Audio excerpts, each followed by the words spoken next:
KPM.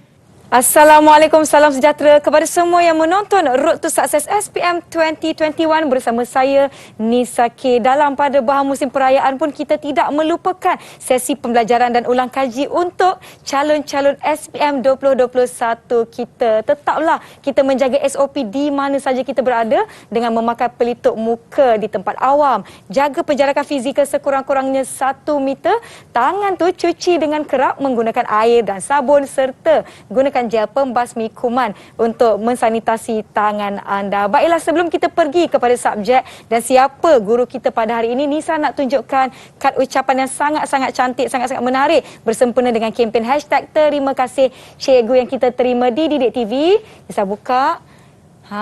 Ada sejambak bunga dengan ucapan terima kasih cikgu.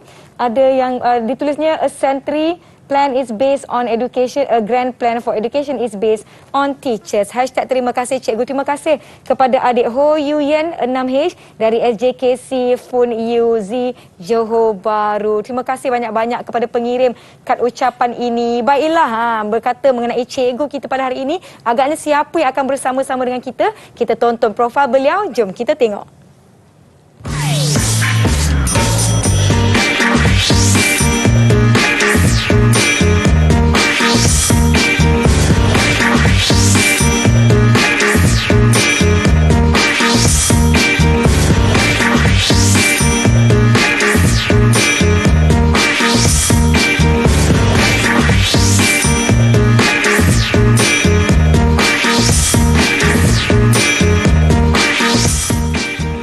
Berusaha bersungguh-sungguh pasti berhasil merupakan moto pilihan guru kita, iaitu Cikgu Zeti Azrin daripada SMK Cenderiang Perak. Assalamualaikum cikgu, apa khabar? Waalaikumsalam, khabar baik Nisa. Macam mana cikgu hari ini perasaan nak berkongsi, nak mengulang kaji dengan rakan-rakan kita? Okey, cikgu berasa sangat gembira dan tak sabar-sabar lagi nak menerangkan topik untuk hari ini. Ya, betul. Cikgu, hari ini kita akan mempelajari mengenai hiasan dalaman tingkatan 4 modul 1. Apa menariknya subjek ini cikgu? Adakah lepas ini saya akan rumah saya akan otomatik jadi cantik ke macam mana? Okey, betul tu. Kalau dah ada kemahiran menghias, pasti rumah Nisa pun boleh cantik nanti. Ya, mungkin inilah saat yang tepat saya berada di sini dengan Cikgu Zeti sebab saya kira saya perlukan idea. Mungkin selepas apa yang kita belajar, yang di rumah pun boleh turut sama mengulang kaji dan menonton episod kali ini. Baiklah cikgu, sebelum itu saya nak jemput cikgu ke meja ini untuk kita sama-sama melakukan SOP di mana apabila kita perlu membuka pelitup muka kita, silakan cikgu. Jangan lupa untuk simpan pelitup muka kita di tempat ataupun di dalam bekas yang bersih. Jangan letak merata-rata, jangan letak bawah meja, atas kerusi. Contoh saya ada bekas plastik macam ni, cikgu ada poket zip yang mana kita gunakan untuk simpan pelitup muka kita supaya ianya kekal bersih dan tidak melebihi penggunaan selama 8 jam. Baiklah, cikgu silakan sanitasi tangan cikgu sebelum kita mulakan sesi pembelajaran kita. Okey, baik Nisa. Okey, terima kasih cikgu. Saya pula ya. Okey, baiklah. Hari ini saya sangat-sangat teruja dengan topik pada hari ini sebab saya kira kita boleh gunakan segala input dan juga informasi yang kita akan pelajari pada hari ini untuk kegunaan dalam kehidupan seharian. Tetapi sebelum tu cikgu, kita ada video khas yang ingin kita pertontonkan. Jom kita tonton. Hai semua, saya Elvi anak lelaki Bahadi dari kelas 5 MPV Sekolah Menengah Kemasan Jendria. Saya amat minati masuk pelajaran hiasan dalaman kerana ia memberi peluang kepada saya berkreativiti dalam seni menghias rumah dan susun atau perabot. Sekali saya berharap saya dan rakan-rakan memperolehi keputusan yang sebenarnya itu K dalam subjek ini agar dapat menyambung pelajaran ke peringkat yang lebih tinggi. Sekian, terima kasih. Hai, nama saya Ika Andana, anak perempuan Anga daripada kelas 5 MPV Sekolah Menengah Cenderiang. Amat meminati subjek hiasan dalaman kerana banyak kerja khusus seperti melukis pelan dan membuat modul ruang kediaman dapat membantu saya membeli markah yang tinggi untuk kertas 2. Semoga saya berjaya dengan cemerlang dalam bidang ini. Sekian, terima kasih. Hai, nama saya Marian, anak perempuan bahagian dari kelas 5 MPV tahun 2021. Saya berharap agar dapat memperolehi keputusan yang cemerlang untuk subjek ini, iaitu A. Semoga harapan dan impian saya tercapai. Sekian, terima kasih. Ya, cikgu, itu dia sedikit sebanyak pendapat atau perkongsian dari rakan-rakan kita berkenaan dengan subjek kita hari ini, iaitu mata pelajaran vokasional hiasan dalaman. Saya tidak bersendirian, cikgu. Kalau tadi kita ada video tentang rakan-rakan, saya pasti nak ada rakan-rakan lah bersama-sama dengan kita di sini pada hari ini. Jadi saya ingin mempersilakan rakan-rakan dari Sekolah Menengah Kebangsaan Cenderia Perak. Hai. Assalamualaikum, salam sejahtera semua. Hai. Oh, semua okey? Salam. Kalau anda sudah bersedia untuk subjek pada hari ini, bagi Kak Nisa double thumbs up. Okey. Yeay, semua double thumbs up. Semua dah bersedia dan semangat. Jadi jom kita berkenalan dengan mereka satu persatu. Silakan Nur Sumayyah, perkenalkan diri anda. Assalamualaikum dan selamat sejahtera. Ya. Nama saya Nur Sumayyah binti Razri. Sumayyah, mikrofon dekat dengan mulut sikit boleh?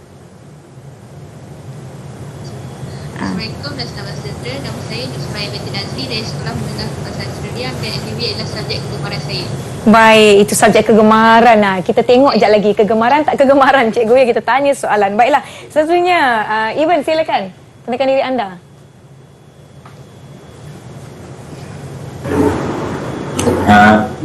Selamat Pegelap dan Mau Iga. Nama saya Iban, anak lelaki alim dari Sekolah Menengah Kebangsaan Cenderia. Saya suka subjek PV ni sebab saya suka melukis plant dan menghias rumah. Wah, terima kasih Iban. Suka hias rumah, bolehlah upah dia lepas ni. Betul tu. Okey, silakan Nur Syahirah, perkenalkan diri anda. Assalamualaikum dan selamat sejahtera. Nama saya Nur Syahirah binti Mat Yusof. Saya dari Sekolah Menengah Kebangsaan Cenderia. Saya tak sabar nak dapatkan tips pelajaran hari ini dengan Cikgu Zeti. Yes, bersemangat. Bagus-bagus. Syahima, sila perkenalkan diri anda. Assalamualaikum dan selamat sejahtera. Nama saya Nur Syahimah binti Abdul Latif. Saya dari Sekolah Menengah Kebangsaan Cenderia. Saya anak murid kepada Cikgu Zeti Azri. Baik, seterusnya Sania, silakan. Hai, selamat Pegelap dan Moika. Saya Sania, anak perempuan murni dari Sekolah Menengah Kebangsaan Cenderia. Cikgu Zeti ialah guru favorit saya. Wah, cikgu favourite. Baiklah, seterusnya Nazmi, sila perkenalkan diri anda. Assalamualaikum dan salam sejahtera. Nama saya Nazmi Syamil bin Johar dari Sekolah Menengah Kebangsaan Cenderia Perak. Hari ini saya dah semangat untuk dapatkan tip dari Cikgu Zeti. Wah, baguslah kasih. kawan-kawan. Terima kasih kawan-kawan dari SMK Cenderia Perak. Semuanya bersemangat. Semuanya tak sabar nak mendapatkan tips, nak mendapatkan info. Dan untuk makluman semua, rakan-rakan yang ada di studio ini adalah rakan-rakan dari tingkatan 5, di mana kita nak belajar tentang modul tingkatan 4. Jadi ini adalah sesi untuk mereka mengulang kaji, bersedia dengan lebih awal. Yang di rumah pun boleh kekal mengulang kaji dan juga fokus bersama kami selama 1 jam kita bersiaran. Sediakan pen dan kertas, ambil buku teks atau buku nota, apa-apa yang ada di hadapan anda untuk mencatat segala info, tips, ilmu yang akan dikongsikan sepanjang kita bersiaran pada hari ini. Mungkin cikgu boleh kongsikan sedikit Cikgu Zeti, apa yang kita nak sentuh pada pembelajaran kita pada hari ini? Okey, baik. Terima kasih Nisa. Hari ini cikgu akan menerangkan mengenai tips format peperiksaan yang baru. Modul 1 lebih kepada pengenalan hiasan dalaman dan yang terakhir contoh-contoh soalan. Baik, saya kira ramai yang tak sabar-sabar bila dengar je mengenai format peperiksaan yang baru ni, mesti mereka dah okey, saya nak dapatkan tips supaya senang menjawab dan mendapat A. Ya, Okey, betul. kita akan berehat seketika. Kita akan kembali selepas ini. Jangan ke mana-mana. Jumpa selepas ini. Selamat sejahtera. Selamat Hari Guru kepada semua guru. Terima kasih cikgu. Didik TV KPM. Bagaimana COVID-19 merebak? Situasinya begini. Terdapat 4 watak dalam situasi ini, iaitu Ali, Bob, Chen dan Dewi. Ali telah dijangkiti COVID-19. Ali mudah untuk dikesan kerana menunjukkan gejala jangkitan pernafasan. Ali keluar berjumpa Chen. Mereka bersalaman. Peluang untuk Chen dijangkiti sangat tinggi. Chen juga berpotensi menjangkiti orang lain. Ali dan Chen mudah dikenal pasti melalui pengesanan kontak, dikuarantin dan dirawat. Dalam perjalanan Ali untuk berjumpa Chen, Ali terbatuk ke arah Bob dan berlakunya jangkitan COVID-19 kepada Bob tanpa disedari. Masalah di sini, bagaimana untuk mengesan Bob dan kontak Bob? Bob dan kontaknya tidak sedar yang mereka telah dijangkiti dan berpotensi menyebarkan COVID-19 kepada orang lain walaupun tidak bergejala. Jika Bob dan kontak Bob mula menunjukkan gejala COVID-19 dalam tempoh 14 hari, mereka wajib ke pusat saringan serta mendapatkan rawatan. Rantaian jangkitan COVID-19 dapat diputuskan.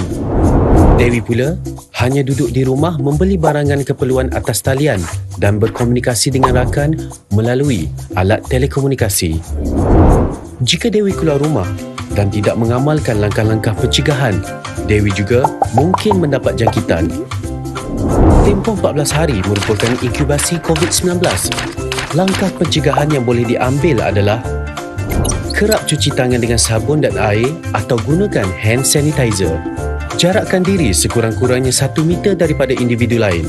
Hadkan interaksi dengan orang lain, termasuk ahli keluarga atau rakan. Langkah-langkah pencegahan adalah penting untuk memutuskan rantaian jangkitan COVID-19.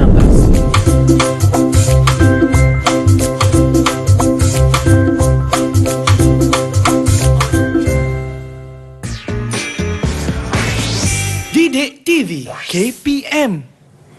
Kembali menonton Road to Success SPM 2021 bersama saya Nisa dan Cikgu Zeti serta rakan-rakan dari SMK Cenderia Perak. Hari ini kan Cikgu saya kira ramai dah bersedia. Rakan-rakan kita pun dah bersemangat. Jom Cikgu kita mulakan sesi pembelajaran kita. Silakan. Okey, terima kasih Nisa.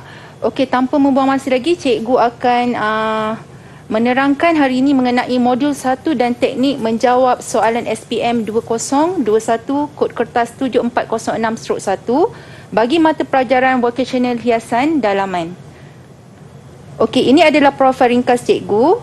Cikgu Zeti Azri binti Muhammad Zain bertugas sebagai guru dan juga ketua panitia MPV hiasan dalaman di Sekolah Menengah Cenderia Perak. Antara pengalaman menjadi panel penggubal di SKP hiasan dalaman dan panel pengubal modul pembelajaran tingkatan 4 dan tingkatan 5. Okey, tanpa membuang masa lagi, cikgu akan terus ke format kertas peperiksaan hiasan dalaman yang terbaru. Okey, untuk hiasan dalaman, kita ada 2 kertas iaitu kertas pertama dan kertas kedua. Kertas 1 berkenaan dengan teori, manakala kertas kedua mengenai kerja khusus. Cikgu akan terangkan untuk kertas 1 terlebih dahulu. Okey, jenis instrumen yang digunakan untuk kertas 1 ialah ujian bertulis. Kertas 1 terbahagi kepada 2 bahagian iaitu bahagian A dan bahagian B. Okey, bahagian A, jenis item yang digunakan ialah item respon terhad, manakala bahagian B, item respon terhad ataupun terbuka. Maksud item respon terhad ialah jawapannya terhad tetapi masih berpandukan soalan. Okey, bagi item respon terbuka ialah jawapannya lebih terbuka di mana murid-murid boleh memberi idea-idea yang baharu, yang lebih kreatif tapi masih mestilah berpandukan dengan kehendak soalan. Okey. Bilangan soalan pula untuk bahagian A terdapat 15 soalan manakala bahagian B terdapat 4 soalan. Jumlah markah keseluruhan ialah 100 markah. Bahagian A mewakili 60% dan bahagian B mewakili 40%. Okey, tempoh ujian selama 2 jam di mana cadangan masa yang diperuntukkan untuk bahagian A selama 80 minit dan bahagian B selama 40 minit. Okey, untuk kertas kedua, kita ada jenis instrumen pentaksiran kompetensi. Jenis item ialah tugasan modul ataupun kerja khusus. Okey, bilangan modul hendak dilaksanakan ialah sebanyak 20 modul pentaksiran. Jumlah keseluruhan ialah 100 markah. Okey, tempoh pelaksanaan sepanjang Februari tingkatan 4 hingga Julai tingkatan 5. Okey, seterusnya, tanpa membuang masa, cikgu terus ke elemen dan konstruk kertas 1. Okey, untuk kertas 1 kita ada 4 elemen iaitu yang pertama elemen mengingat dan kedua elemen memahami. Untuk elemen konstruk mengingat dan memahami lebih kepada soalan pada bahagian A iaitu soalan aras rendah dan sederhana. Okey, tujuannya adalah untuk mengukur tahap kefahaman dan pengetahuan sedia ada murid. Manakala elemen ketiga dan elemen keempat iaitu kemahiran mengaplikasi dan kemahiran menganalisis lebih kepada soalan bahagian B, iaitu soalan aras sederhana dan aras tinggi. Okey, tujuannya adalah untuk mengukur tahap kefahaman, pengetahuan dan juga kemahiran murid lah. Okey, seterusnya kita pergi ke elemen dan konstruk kertas 2. Kita ada 2 elemen saja, iaitu kemahiran amali dan elemen nilai. Okey, untuk kemahiran amali ni biasanya adalah aktiviti murid semasa berada di bengkel. Okey, apa amali yang mereka lakukan? Okey, contohnya macam melukis pelan, membuat model rumah, memasang kemasan, membuat penyelenggaraan peralatan dan lain-lain. Manakala elemen kedua nilai adalah amalan baik yang ditunjukkan oleh murid semasa berada di bengkel. Okey, nilai-nilai murni. Contohnya bekerjasama, tolong-menolong dalam kumpulan, membersih, mengikut peraturan bengkel dan lain-lain. Okey, seterusnya kita tengok aras kesukaran kertas 1. Terdapat 3 tahap, terdapat 3 aras kesukaran, iaitu soalan aras rendah, soalan aras sederhana dan soalan aras tinggi. Okey, nisbahnya ialah 5, nisbah 3, nisbah 2. 50 markah mewakili soalan aras rendah, 30 markah mewakili soalan aras sederhana dan 20 markah mewakili soalan aras tinggi. Okey, cakupan konteks semua kandungan standard pembelajaran tingkatan 4 dan tingkatan 5. Maknanya cikgu tak susahlah sebenarnya nak dapatkan markah memandangkan untuk proporsi soalan skala kesukaran rendah tu lebih banyak. Betul tu Nisa. Jadi boleh dapat A sebenarnya. Ya, betul. Senang je insya-Allah. Okey, yang penting mesti ingat apa kerja-kerja amali kamu buat, mesti boleh jawab. Betul. Okey, seterusnya kita tengok kandungan kurikulum tingkatan 4. Kita ada 4 modul, iaitu modul pertama mengenai pengenalan, modul kedua mengenai keselamatan, modul ketiga mengenai lukisan, modul keempat mengenai reka bentuk dalaman. Baik. Okey. Untuk kandungan kurikulum tingkatan 4, dia sebenarnya kesinambungan daripada kurikulum kandungan tingkatan 5. Okey, modul yang kelima berkenaan dengan kemasan, modul yang keenam berkenaan dengan aksesori hiasan dan modul yang ketujuh mengenai projek keusahawanan. Baik. Okey. Hari ini yang cikgu nak terangkan mengenai modul pertama je dahulu. Modul 1 iaitu pengenalan. Di bawah modul 1 ni terdapat pecahan 5 tajuk kecil yang cikgu akan sampaikan pada hari ini. Okey, antara tajuk yang pertama ialah 1.1 mengenai pengenalan hiasan dalaman, 1.2 mengenai nilai dan etika profesional, 1.3 berkenaan dengan pihak berkepentingan dan undang-undang, 1.4 penyelenggaraan peralatan dan 1.5 pengurusan stok. Okey, tanpa buang masa, terus kita pergi ke pengenalan hiasan dalaman. Okey, sebelum tu cikgu nak tanyalah kat murid cikgu. Tanya dia orang cikgu. Ingat lagi tak apa tu hiasan dalaman? Boleh terang kat kawan-kawan yang kat rumah tu. Siapa nak kongsikan? Saya. Syairah silakan. Okey, Syairah, cuba jawab. Hiasan dalaman adalah seni menghias ruang kediaman atau ruang kebangunan dari segi susunan atau perabot, pemilihan warna dan sebagainya. Okey, tepat sekali Dengan pelajaran Syairah. cahaya jawapannya diberi. Bagus Syairah. Terima kasih. Okey, ni nampaknya dah bersedia ni. Boleh jawab SPM nanti. Okey, betul apa yang adik Syairah tu cakap. Cuma cikgu tambah sikit. Ia juga merangkumi reka bentuk perabot, susunan atau perabot, pemilihan warna dan aksesori. Tujuannya agar dapat mencipta ruang supaya wujud suasana selesa, menarik, mengikut kehendak cita rasa pengguna ataupun penghuni dalam rumah tu lah. Okey. Okey, yang ni antara yang terpenting. Jenis-jenis ruang dalam hiasan dalaman, kita ada 5 jenis ruang asas yang perlu murid ketahui. Yang pertama ialah ruang tamu. Yang kedua, ruang Nisa. Okey, ruang makan. Seterusnya Nisa, boleh cuba? Bilik tidur. Bilik tidur. Apa lagi? Dapur, tempat masak. Ya, betul, dapur. Dan yang terakhir, satu lagi ni saya agak keliru. Saya rasa 4 ni je kat rumah saya. okey, tak ada. Kalau tak ada ni, kita tak boleh nak hidup rasanya. Tandas. Oh ya, ya Allah. Ada rumah saya ada okey, tandas. penting sangat keperluan tu. Ya. Okey, dan tandas. So ada 5 ruang yang perlu murid ingat. Okey, seterusnya kita pergi evolusi hiasan dalaman. Okey, tajuk ni bagi cikgu sangat menarik untuk murid-murid ketahui sebab pengenalan kan untuk hiasan dalaman ni. Okey, evolusi hiasan dalaman ni terjadi apabila kehendak dan cita rasa pengguna berubah mengikut perubahan masa dan zaman. Kesan evolusi ni dapat dilihat melalui kepelbagaian reka bentuk bangunan dan perabot mengikut zaman-zaman tertentu, antaranya zaman Greek, zaman Barok, zaman Rokoko, zaman Art Nouveau, zaman Bauhaus, zaman Art Deco dan yang terakhir zaman kini iaitu zaman moden. Okey, cikgu sebenarnya nak terang seberingkas je mengenai zaman ni sebab kalau nak terang panjang memang banyak sangat, tapi kita ambil yang penting nak nampak tu dari segi perbezaan bangunan dan perabot tu, okey? Mengikut setiap zaman. Okey, untuk zaman Greek terkenal semasa tamadun Yunani. Okey, zaman Greek terkenal semasa tamadun Yunani di mana pembinaan bangunannya mementingkan struktur pembinaan tiang yang menjadi ikon utama. Kita boleh tengok gambar yang cikgu tunjuk ni. Okey. Memang zaman Greek mementingkan tiang. Tiang dia nampak gah besar-besar kan. Okey. Dari jauh dah nampak cikgu dah ya. Nampak dah. Betul Nisa, itu zaman Greek. Awal dulu. Okey. Cikgu boleh bulatkan dekat skrin tu. Okey, okey ni zaman Greek. Ya, boleh. Oh, tak ada keluar, tak keluar. Tak apa. Kita balik. Okey, kemudian kita ada zaman Barok dengan zaman Rokoko ni sebenarnya reka bentuk bangunan dia perabot tak banyak perbezaan sebab dia mementingkan ciri-ciri ukiran klasik. Okey, kedua-dua zaman ni mementingkan ciri-ciri ukiran klasik di mana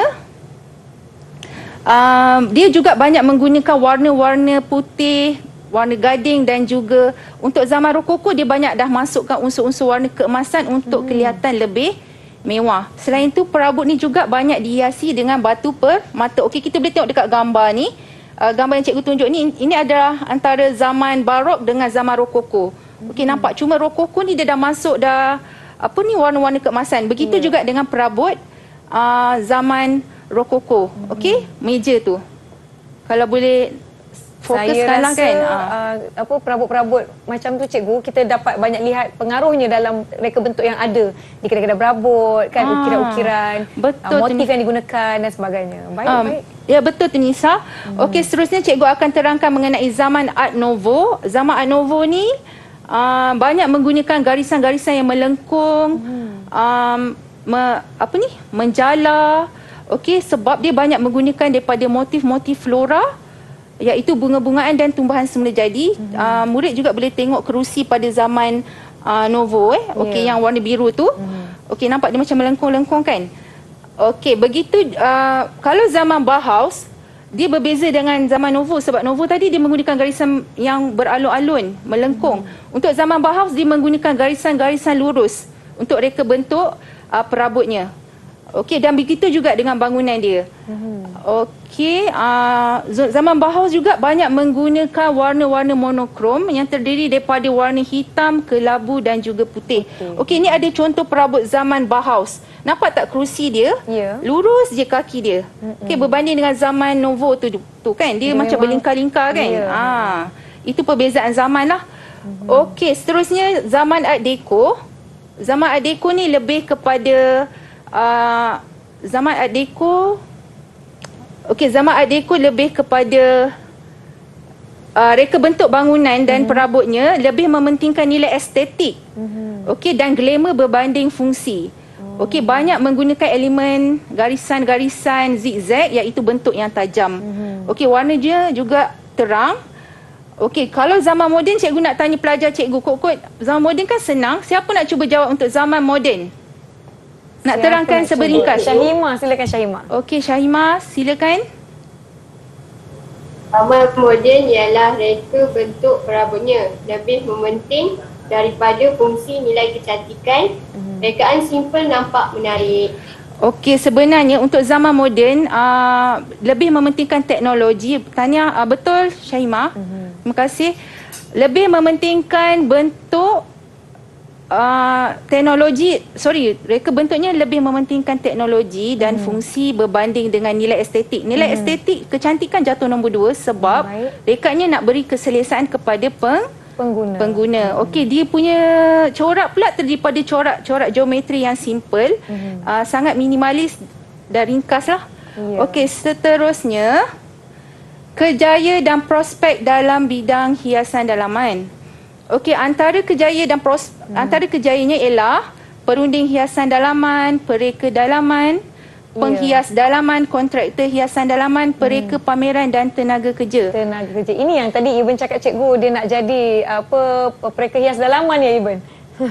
Betul. Dia bercita-cita mungkin subjek ini akan membantu beliau untuk ada asas yang lebih kukuh untuk sambung lagi pelajaran ke peringkat lebih tinggi. Baiklah cikgu, kita akan berhenti seketika sebelum kita sambung. Yang di rumah jangan ke mana-mana, kekal fokus bersama Road to Success SPM 2021. Kita jumpa selepas ini.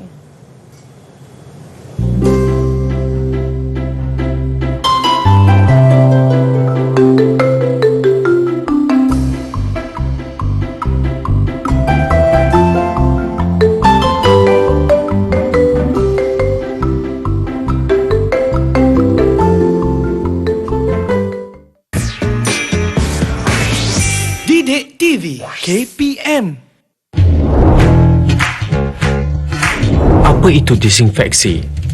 Disinfeksi merupakan tindakan pembersihan permukaan yang tercemar dengan kuman menggunakan bahan disinfeksi komersial yang mengandungi 70% alkohol, cecair peluntur yang mengandungi 5% kepekatan sodium hypochlorite atau sabun pencuci.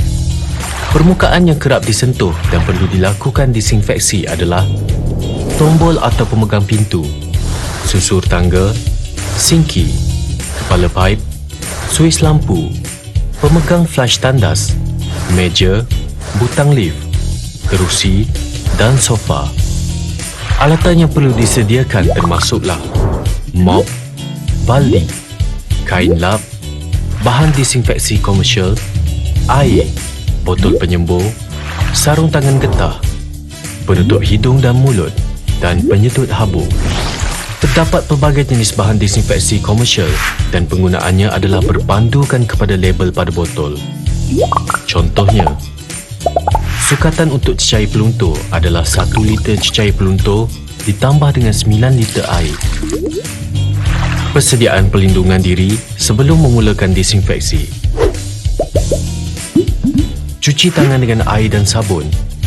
Pakai sarung tangan getah dan pakai penutup mulut dan hidung. Disinfeksi boleh dilakukan secara lap, mop atau semburan. Disinfeksi secara lap dan mop dilakukan dengan cara pergerakan sehala.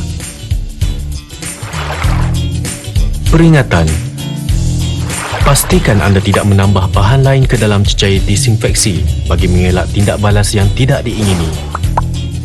Setiap bancuan cecair disinfeksi hanya boleh digunakan sekali. Cuci tangan sebelum dan selepas melakukan disinfeksi. Buka tingkap untuk aliran udara selepas melakukan disinfeksi.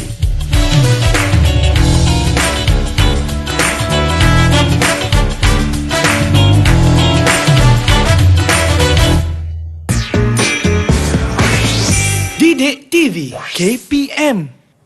Terima kasih kepada semua yang masih setia menonton Road to Success SPM 2021. Hari ini kita sedang ulang kaji mata pelajaran hiasan dalaman tingkatan 4 modul 1 bersama dengan Cikgu Zeti serta rakan-rakan dari SMK Cenderiang Perak. Jom Cikgu, kita teruskan perbincangan kita. Okey, baik Nisa. Okey, sekarang Cikgu nak terang mengenai kejaya dalam bidang hiasan dalaman ni. Okey, antara perunding hiasan dalaman, pereka dalaman dan penghias dalaman ni kita nampak kejaya tu macam lebih kurang sama je. Betul tak Nisa? Okey, tapi Cikgu nak terangkan sebenarnya dia ada perbezaan dari segi tugas masing-masing. Okey. Okey, perunding hiasan dalaman bekerja memberi khidmat nasihat dari segi tema, konsep dan juga bajet kepada pelanggan. Okey, kalau pereka dalaman pula, dia lebih kepada melukis pelan dan pakar dalam perancangan ruang. Juga berpengetahuan dalam pemilihan bahan-bahan binaan. Okey, untuk penghias dalaman, kejayanya lebih kepada dia seorang yang berimajinasi tinggi dan kreatif. Kerana dia perlu memilih reka bentuk perabot dan pemilihan warna yang sesuai dalam sesebuah. Begitu juga dengan aksesori. Okey, dia kena mahir dalam pemilihan tersebut lah. Okey, kontraktor hiasan daman macam biasa, kerjanya membuat pengebasuhan ataupun pembinaan bangunan.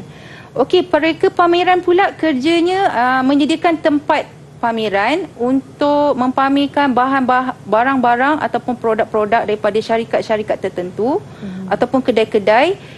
Tujuannya adalah untuk mempromosi dan menarik perhatian orang ramai. Okey, tenaga kerja ni sebenarnya walaupun kerja ni kecil tapi dia penting dalam melicinkan perjalanan sesuatu projek dan hiasan dalaman ni. Okey, tenaga kerja kita ada 3, iaitu pekerja mahir, pekerja separa mahir dan pekerja kurang mahir.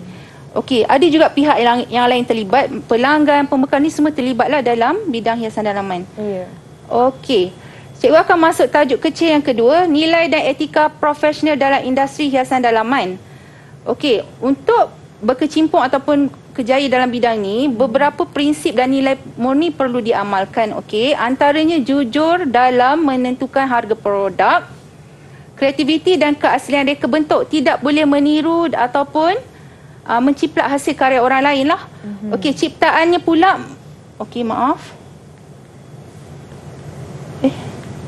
Okey, ciptaannya pula memberi impak dan kesan yang baik bukan sahaja kepada pengguna tetapi juga kepada alam sekitar, mematuhi garis panduan dan undang-undang, berdedikasi, berdaya maju, berpengetahuan dan bertanggungjawab. Yang penting sekali mestilah menepati masa. Okey, ni nilai dan etika lah dalam kerjaya ni. Okey, seterusnya kita ada tajuk 1.3 berkenaan dengan pihak berkepentingan dan undang-undang dalam projek hiasan dalaman. Ada 3 pihak yang terlibat, iaitu Jabatan Bomba dan Penyelamat, yang kedua Uniform Building Bylaw UBBL, dan yang ketiga pihak berkuasa tempatan. Sebelum cikgu terangkan, cikgu nak tanya lagi kepada pelajar-pelajar cikgu yang berada di rumah.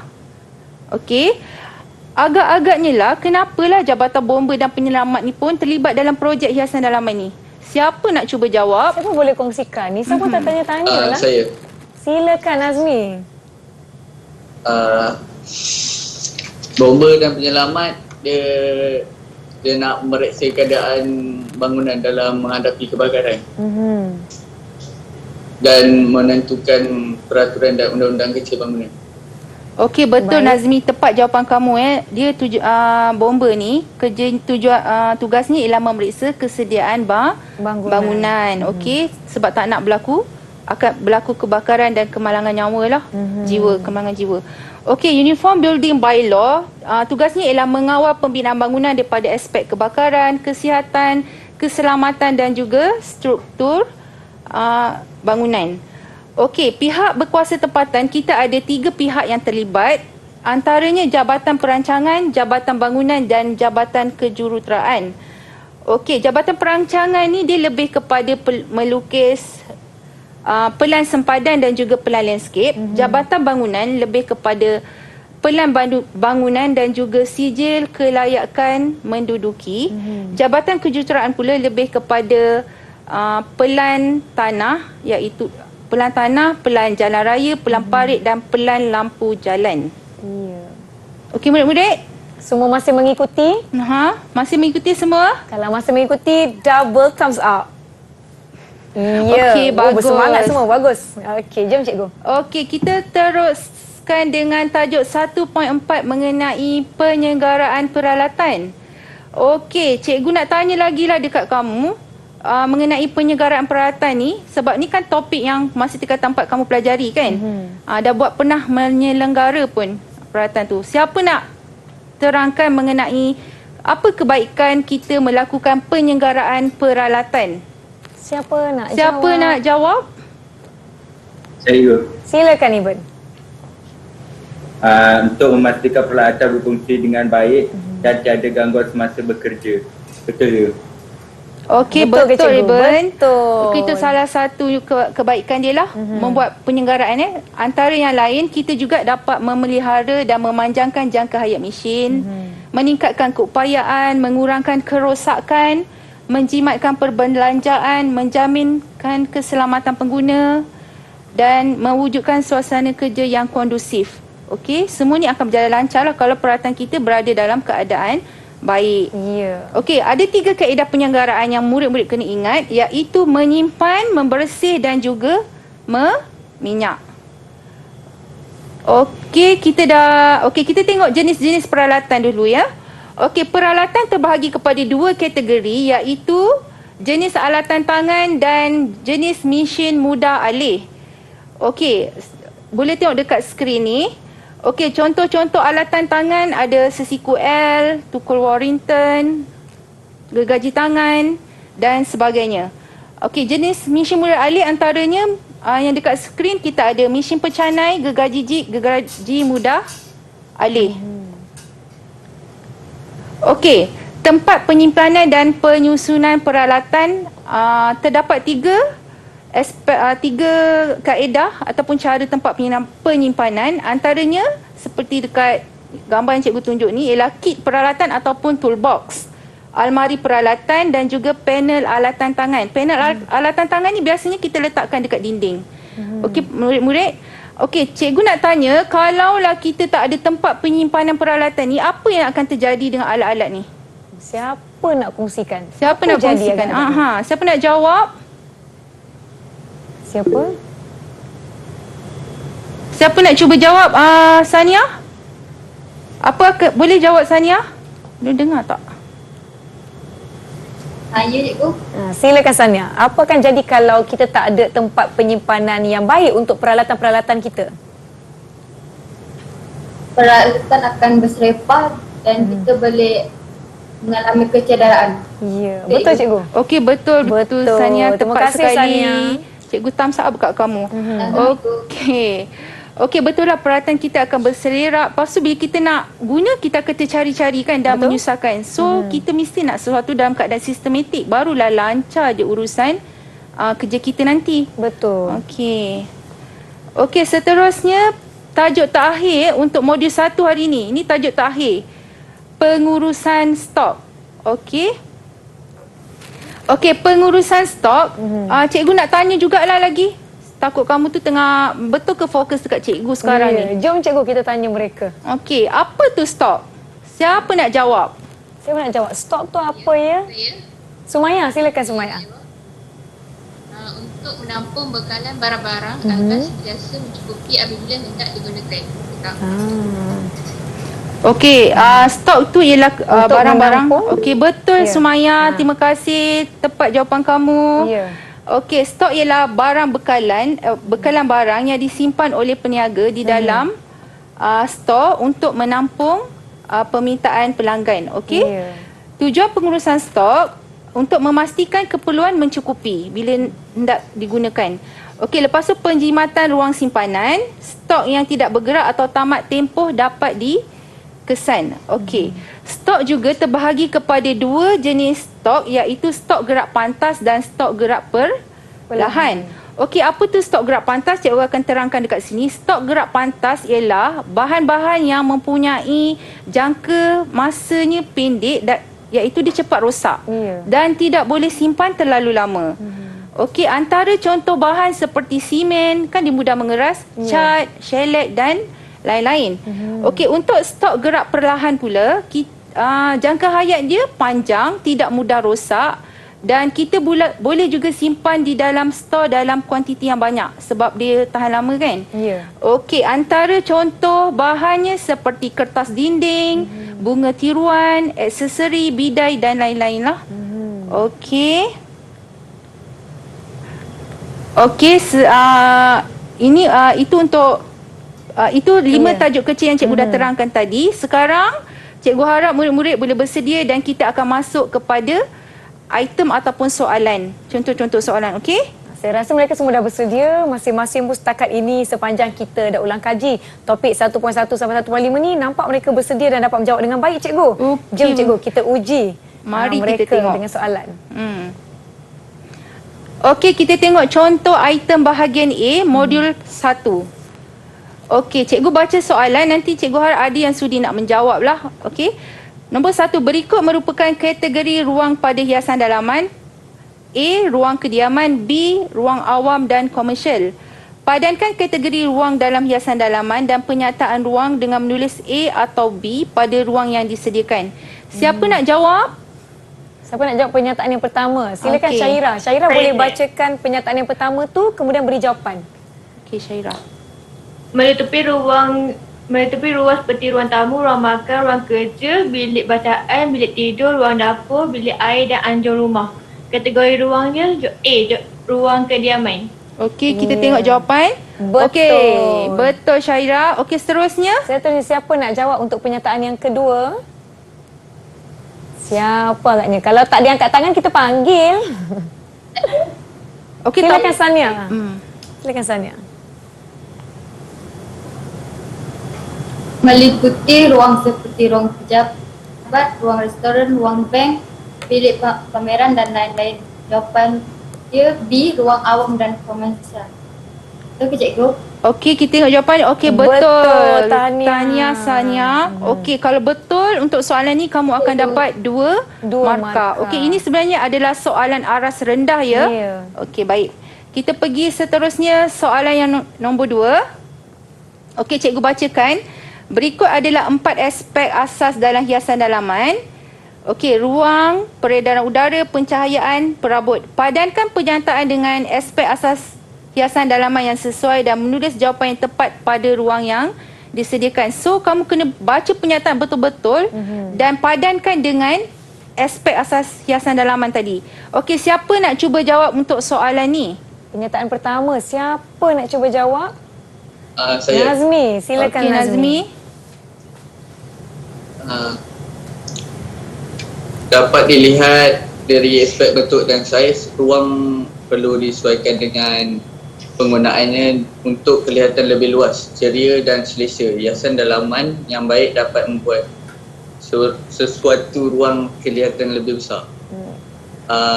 Jawapannya? Pernyataan pertama, ruang. Ruang. Okey, Betul kita ke, tengok. Okey, betul Nazmi. Nazmi. Tania. Cikgu, kita akan teruskan soalan yang seterusnya untuk murid yang lain pula. Tetapi sebelum itu, kita berhenti rehat seketika. Jangan ke mana-mana, kembali selepas ini. Road to Success SPM 2021.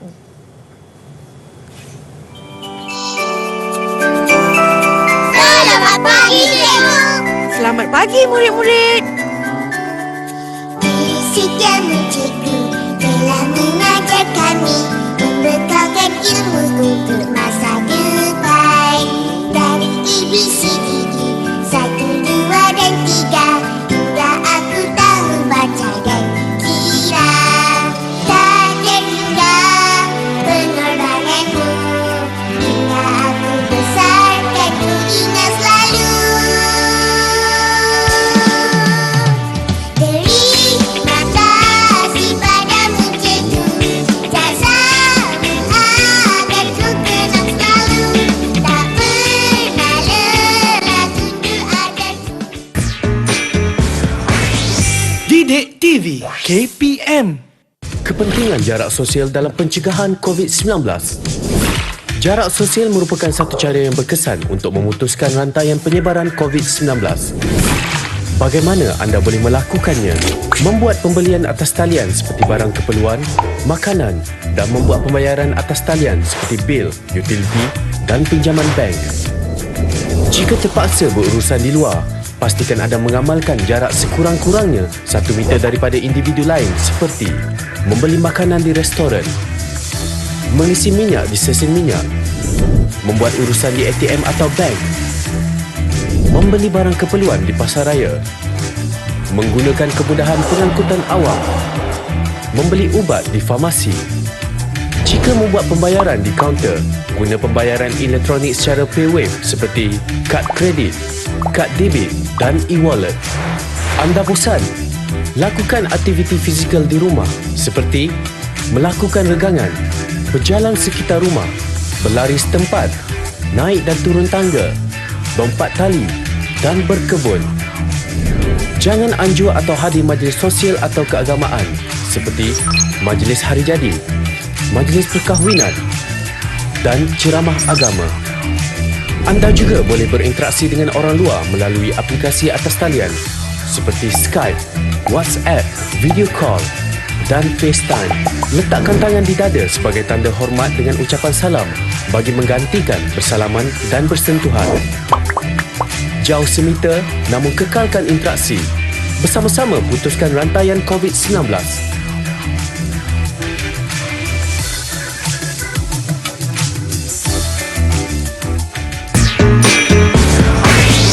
Didik TV KPM. Anda masih menonton Road to Success SPM 2021. Tadi kita tinggalkan rakan-rakan kita dengan soalan cikgu yang di rumah pun boleh cuba menjawab. Jom cikgu, siapa agaknya yang nak jawab soalan seterusnya? Okey, soalan seterusnya kita lihat semula. Pernyataan tersebut. Ya. Pernyataan yang kedua, amat penting untuk menjamin keselesaan dan kesihatan penghuninya. Arah pergerakan angin dan udara harus diketahui. Penggunaan kipas dan penyaman udara dapat membantu peredaran udara. Siapa nak cuba jawab untuk pernyataan yang kedua ni? Siapa nak jawab? Aspek apa tu agak-agaknya? Silakan Syahima. Sorry. Jawapan dia peredaran udara. Okey, kita lihat. Okey, peredaran udara. Betul, Tahniah Syahima. Okey, tahniah.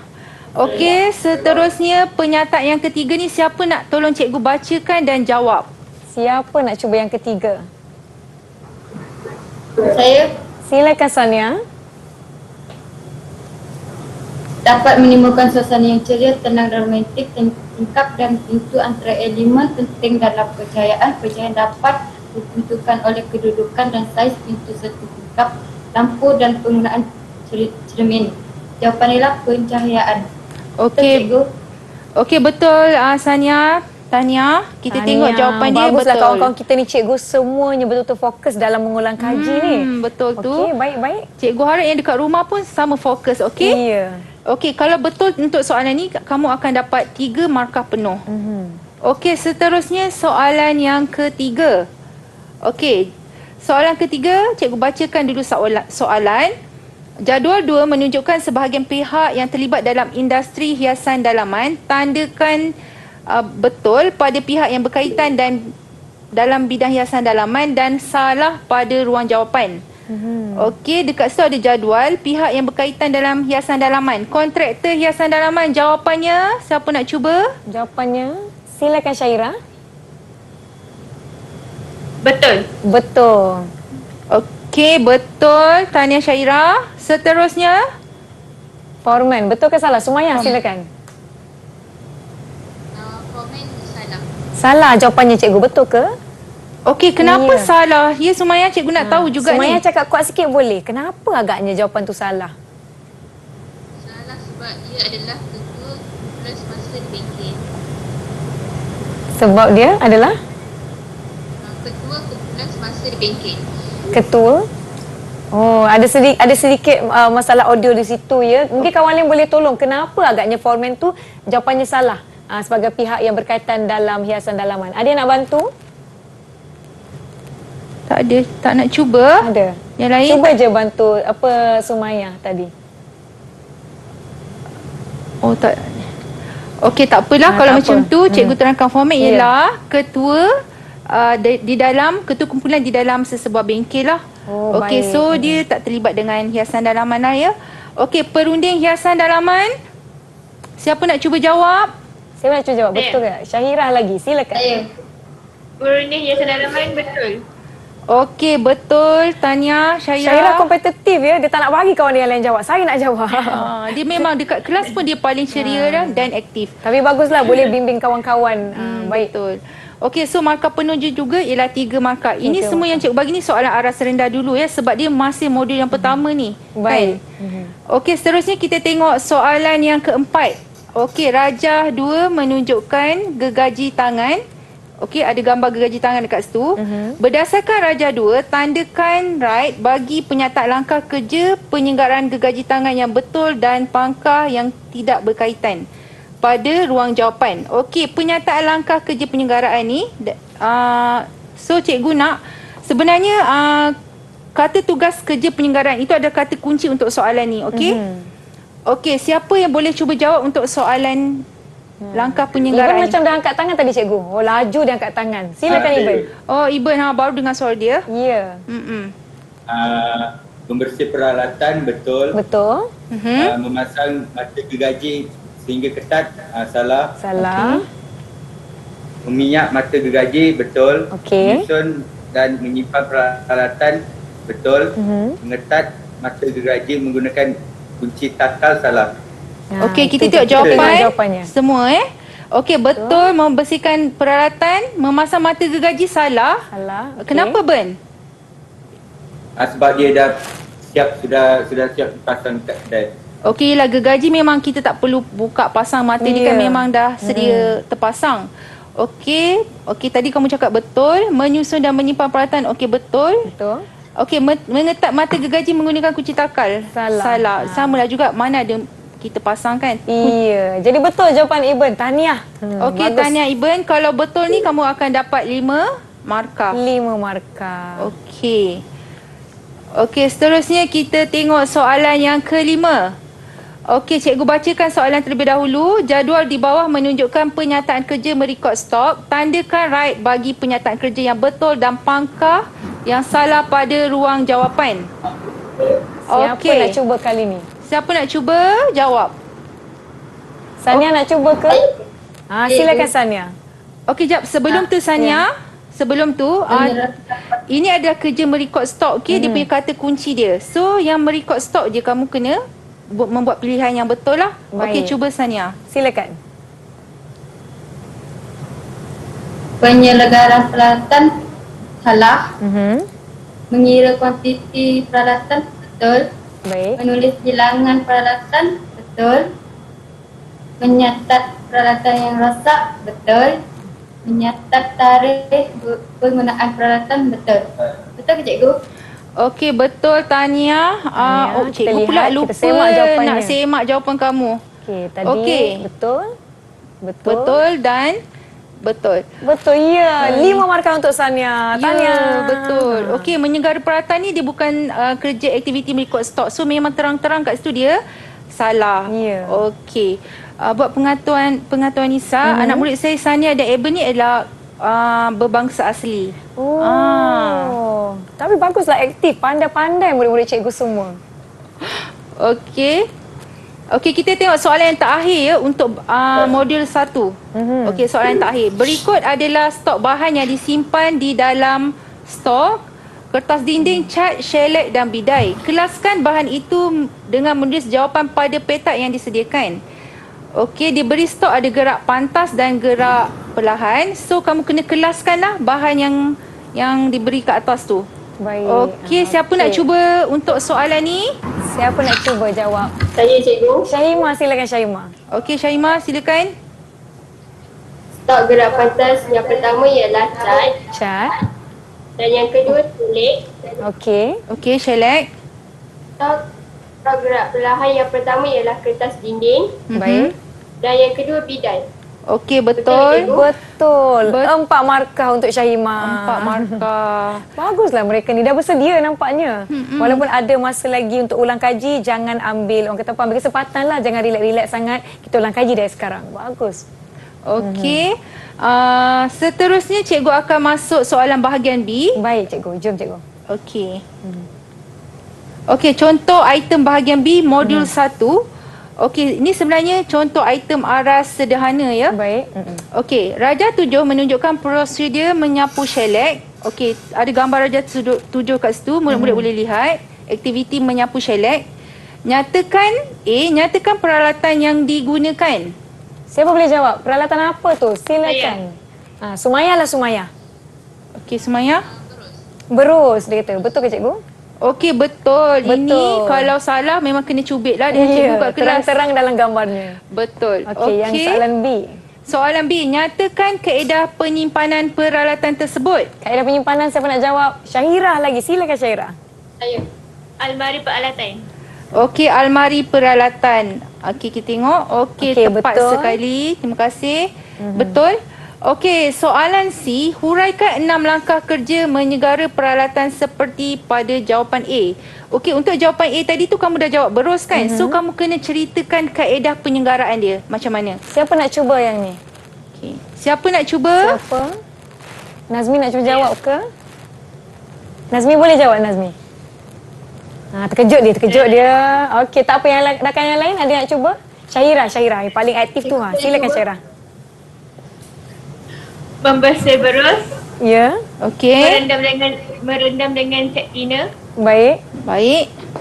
Membasuh dengan air. Okey, yang lagi 3 tu kita bagi seorang lagi kawan kita cuba. Okey, yang 3. Siapa tadi? Siapa tadi angkat tangan kita tengok? Silakan. Siapa? Alamak. Sania, silakan Sania. Mengeringkan berus, menyusun Okey. dan menyimpan alatan. Ya. Betul ke cikgu? Okey, betul. Betul. Sania, Tania, kalau kamu Tahniah. betul semua ni, kamu akan dapat 10 markah. Ya. Ni kalau jawab SPM ni dari sini dah boleh skor A dah ni. Boleh skor A. Saya lihat apa yang kita pelajari setakat ini, kebanyakan soalan tu dah beri kata kunci ataupun petunjuk dah apa yang nak dijawab. Jadi bahagian ini bahagian yang mudah untuk mendapat markah. Jadi kalau boleh jangan hilang markah di bahagian soalan aras rendah ataupun aras mudah ini. Baiklah cikgu, kita sebenarnya banyak lagi yang kita boleh bincangkan tapi masa sangat cemburu dengan kita cikgu. Betul. Dah pun tiba di penghujung rancangan di mana saya ingin ucapkan banyak-banyak terima kasih kepada Cikgu Zeti dan juga rakan-rakan dari SMK Cenderam Perak. Terima kasih kerana bersama-sama dengan kami di Road to Success SPM 2021 yang di rumah pun. Terima kasih kerana kekal menonton kami selama 1 jam ini. InsyaAllah Cikgu, kita akan jumpa lagi di episod akan datang. Saya Nisa Kia. Assalamualaikum. Bye. Jom semua kita lambai. Bye. Assalamualaikum dan salam sejahtera. Saya Dorazlinda binti Abdul Aziz, ibu kepada Nur Syahirah dari kelas 5 MPB. Dengan kreativiti yang diperolehi oleh anak saya dalam bidang hiasan dalaman, saya berharap agar anak saya dapat menyambung pelajaran di peringkat yang lebih tinggi. Saya juga ingin masa hadapan anak saya lebih cerah dan mudah untuk mendapat peluang pekerjaan nanti. Sekian, terima kasih. Saya Puan Azizah, ibu kepada Sumayyah dari Sekolah Menengah Kebangsaan Cenderia, berharap agar anak saya lulus dengan cemerlang dalam SPM 2021, terutamanya subjek MPB Hiasan Dalaman. Semoga kemahiran seri hias yang diperolehi dapat membantu masa depan anak saya. Saya juga ingin mengucapkan ribuan terima kasih kepada Cikgu Zeti yang telah membimbing anak saya selama ini dan juga pihak sekolah atas tunjuk ajar yang diberikan kepada anak saya. Sekian, terima kasih.